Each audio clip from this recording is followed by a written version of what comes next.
Hey, thank you for checking out this short devotion. We are continuing with the Peter the Padawan series, and that's simply talking about a guy who's learning from the master.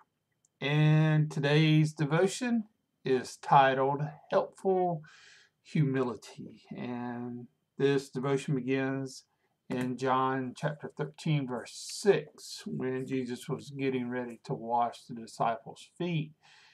And Peter asked, Jesus, what are you doing? Are you going to wash my feet?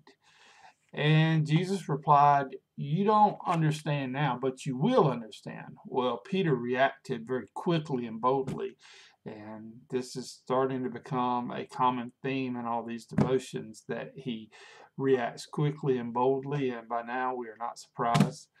But he looks at Jesus and says, Lord, you will never wash my feet.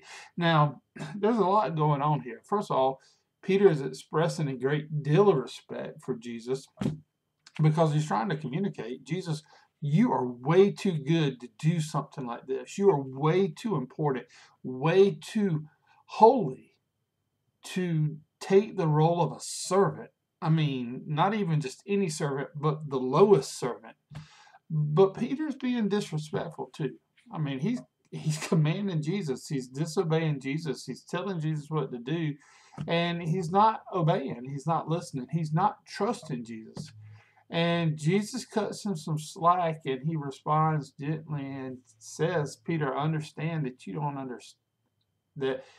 understand.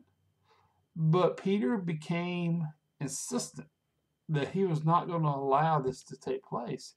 And Jesus got firm and said, look, Peter, if you don't learn what I'm about to teach you, you will be useless to me.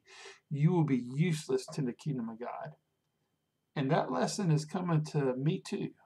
That lesson is coming to all of us. That if we don't learn this lesson that Jesus is about to teach us in this story, then our life will be crippled as a servant of God and be rendered pretty much ineffective and useless. But if we do learn this lesson, then our greatness will have no limit. And one thing that I want to talk about is there's a toxic belief that Peter had. It's a belief that we all have. But if you're going to be a Christian, this belief is particularly toxic to one wanting to serve God. And it is the belief that some people are too good to serve in some certain ways. That some people are too good to serve certain people.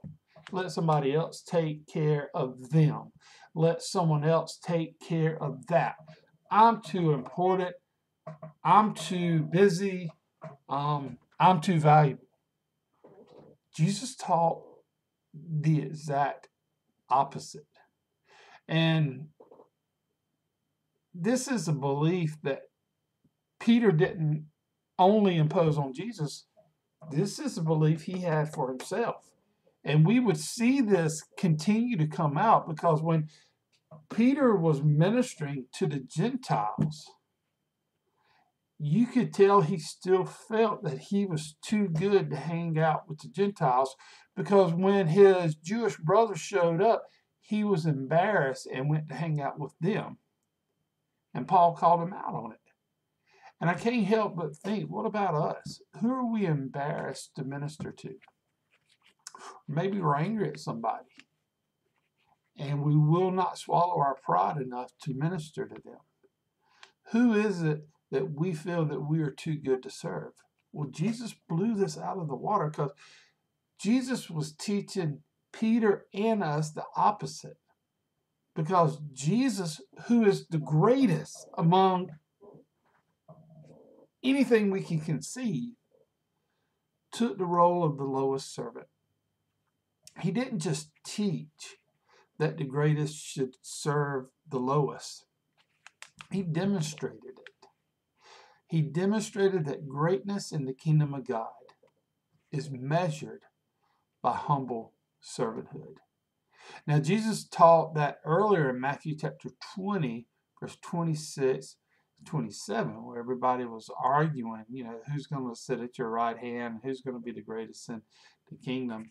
And he said, look, the greatest must be the last, and the best among you must learn to be the servant and slave of everybody. But it's one thing to hear that lesson told to you verbally. It's another thing to see it demonstrated. And when Jesus demonstrated this lesson that he had already taught, it was too much for Peter. Peter could not take it.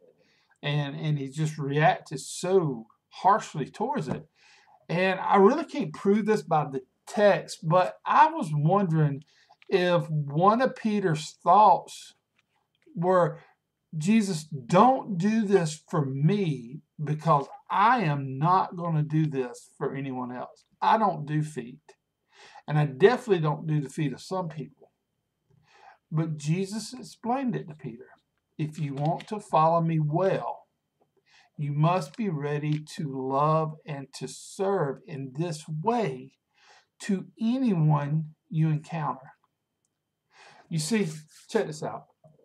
When we understand the love Jesus had for us, the vastness of the mercy he had for us, the endlessness of the grace he gave to us, the depth of the kindness that we have received from Jesus, then it becomes a very powerful realization in our life, because now when we see that we've received all these things that we did not deserve, it frees us up to do the same thing to the world around us. It frees us up to love people whether they deserve it or not, whether we want to do it or not. Elizabeth Elliot gave a strong reminder to a room full of pastors during a chapel service that it is embarrassing to the kingdom of God for Christians, particularly preachers, to go around calling themselves servants of the Lord and then turn around and get offended every time somebody treats us like one. It is embarrassing for a servant of Jesus to go around and say, I am a servant. But then when someone treats you like a servant, you're going to be offended. I mean, you just gave yourself away that you really never believed that to begin with. That you believe that you deserve to be treated better than a servant. But when we truly believe it, it changes the way we love people. It changes the way we react to people. It changes the way that we do ministry. So I pray that starting with me, that we will never forget how beautifully undeserving Jesus' love is for all of us. I pray that we will intentionally make ourselves aware of the grace we receive every single day. I pray that it will give us humility, and that it will also fill our hearts with joy at the same exact time. Because it's that humility that empowers us to take the gospel to all people groups, whether we feel like they deserve it or not, whether we get along with them or not, whether they love us or not. That we take the gospel to all people groups and we share the truth of Jesus, but we also pour out the love and service of Jesus to others. Because after all, he first gave it to us. So until I can embrace being a servant at the lowest level, I will never reach my greatest potential as a follower of Jesus Christ. Thank you so much for listening. Thank you so much for checking this out. If you have something on your heart, mind you want to talk about or pray about, give us a holler. We'd love to hear from you. Have a great day. Bye-bye.